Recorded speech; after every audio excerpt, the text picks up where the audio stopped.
Hello friends, இன்றைக்கி நாம் பார்க்க போகிற பதிவு என்னென்னா, நம்ம வீட்டில் மகாலட்சுமி எப்பயுமே நிரந்தரமாக தங்கணும்னா வீட்டில் விளக்கு வச்ச பிறகு இந்தந்த பொருட்கள் வெளியே போகக்கூடாதுன்றது ஒரு சம்பிரதாயம் இருக்குது.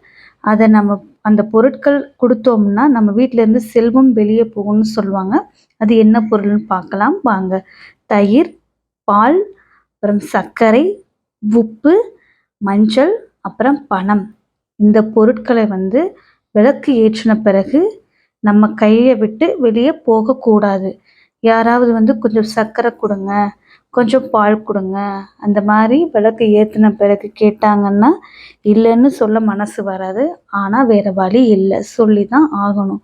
நம்ம விளக்கு வச்ச பிறகு இந்த மாதிரி பொருட்களை நம்ம வெளியே கொடுத்தோம்னா, கடனாகவோ தானமாகவோ இந்த மாதிரி கொடுத்தோம்னா நம்ம வீட்டில் இருக்கிற செல்வத்தை நம்ம கொடுத்த மாதிரி.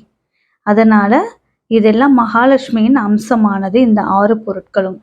அதனால் விளக்கு ஏற்றின பிறகு இந்த மாதிரி பொருட்களை நீங்கள் யார் கேட்டாலும் தானமாகவோ கடனாகவோ கொடுக்காதீங்க. இந்த வீடியோ உங்களுக்கு யூஸ்ஃபுல்லாக இருந்துச்சுன்னா லைக் பண்ணுங்கள், ஷேர் பண்ணுங்கள், சப்போர்ட் பண்ணுங்கள். தேங்க்யூ.